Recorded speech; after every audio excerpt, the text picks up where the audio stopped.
we'll maybe do a little bit for those that are even aware of it. We'll do a little bit, enough to cover certain assets, shall we say, and then we'll just hope we're not the test case, and then we'll decide how much of a hammer they put down on people, and then we'll decide how much to invest in this. And so even though it's finally settled, it's done, they're not going to do anything, the adoption rate, I would hazard, is extremely low.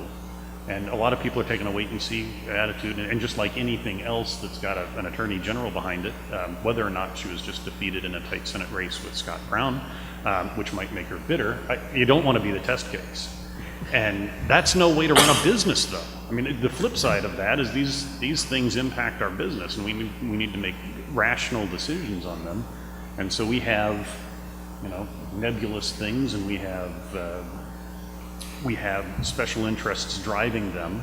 And then at some point in time, somebody has to make a decision how we're going to implement these regulations and whether or not we can afford to, because one of the things that, especially working in small businesses, I've done for years, one of the things that often gets overlooked when we have discussions like this or about compliance is that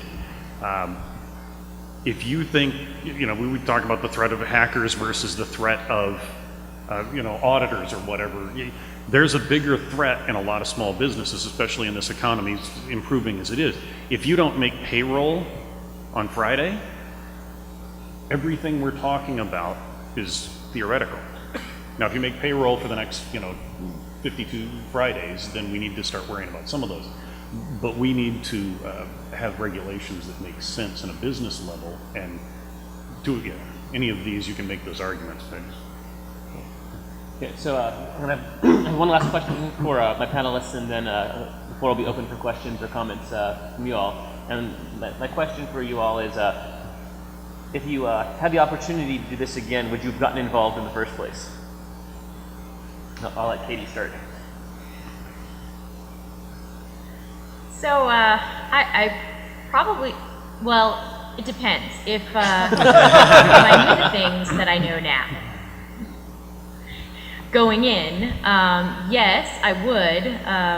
It would be, it's a double-edged sword, I mean, the more I learn about ISO and all the rules and everything, I think a little bit more of me dies every day, quite honestly. But on the other hand, a couple of years in this process, I'm still a babe in the woods in terms of ISO stuff, and in terms of this particular working group, SC27, which is in charge of the IT security standards, IT security standards and techniques. So, I mean, SC27 has been around for almost 20 years. It'll celebrate its 20th anniversary this October in Berlin at that ISO meeting. So, I don't know. God, somebody shoot me if I'm still doing this in 20 years.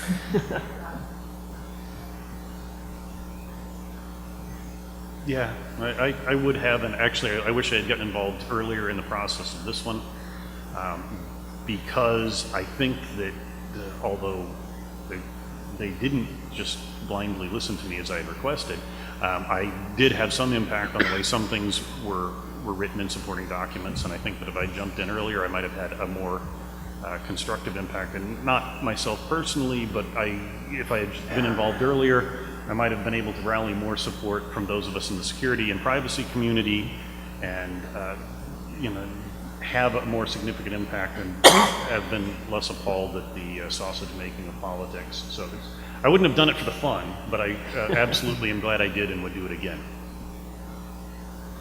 I would totally do it for the lulz. No, I definitely think it was a very helpful and educational process. I would do it all over again, I think the exact same way. One of the things that I find is that getting involved in these types of processes really helps you understand quite a bit more how regulations get made and what the intent is behind them.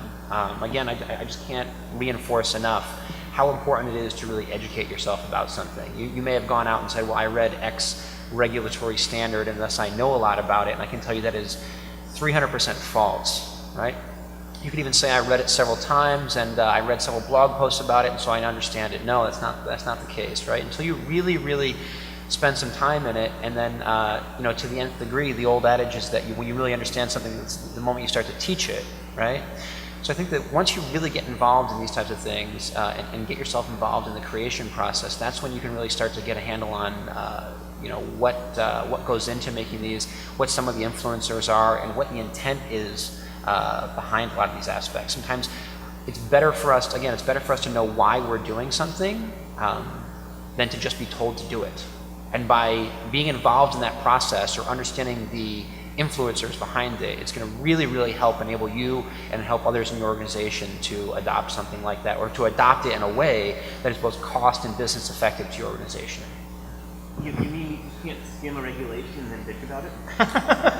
Well, I would say 98% of the population does believe they can just skim the regulation, and as you say, talk about it as such. Again, it's important that we educate ourselves as much as possible, right? Go out and read Anton's book on if you want to know more about PCI compliance.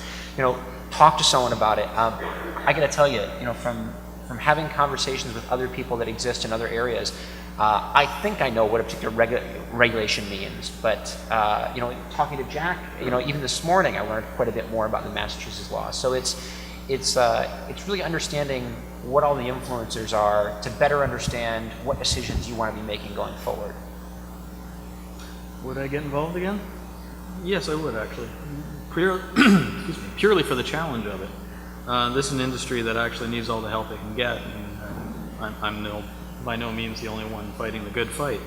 But NERC CIP is not a great document on the face of it, but it's better than nothing, because this is a industry that really has been lacking those sort of controls historically. And it's an evolving process. I mean, they're currently drafting version 4 of NERC CIP, and that'll be going out for comments. And as these iterations moving forward, they are actually taking the time to listen and remove language like where technically feasible. And the one thing that it becomes a bit difficult and something that we have to take forward as into this industry as a whole to educate them that compliance is not equal security. And more often than not, I've run into organizations, like I also work with the NERC vulnerability team, so I run into other organizations as a result of that, and they say, well, we were compliant. Yeah, but that only gets you partway there. The compliance is the bare minimum. So, any questions, comments? Josh, you look like you want to say something.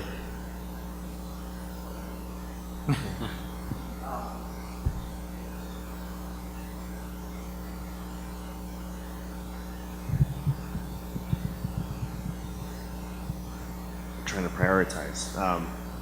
So Mike, you had a good point. You said education, right, was point number one. Number two is flexibility controls, and that's something I think there's a lot of room for discussion about. I think some of these, to your point, just to tweak what you said though, people who complain that it tastes great, less filling, right? It's too specific, it's not specific enough. They're kind of both right. It's a complex problem space. So when it's very, very specific, it's very, very brittle. And with very slow change windows and very little change in each of the slow change windows for these various compliance programs, not just PCI, you got to make those changes count, right? So specificity comes with brittleness, and vagueness comes with too much interpretation and wiggle room, right? So it is a really complex problem, which is one of the reasons I think a lot of us question which types of things can be regulated. And I'm not sure if Katie can hear me, but your point about some of these things we must do, and some of these things are more informative. I think we should try to bifurcate those more intelligently, so we're not codifying. If you look at the controls, most of these controls are our oldest defenses against our most advanced and modern adversaries, and that fundamental mismatch concerns me. So I guess it's a comment rather than a question, but the question of the panel is, what's an optimal rate of change? How often should these standards change? Because there are big trade-offs for changing too quickly or not changing quickly enough. Yeah.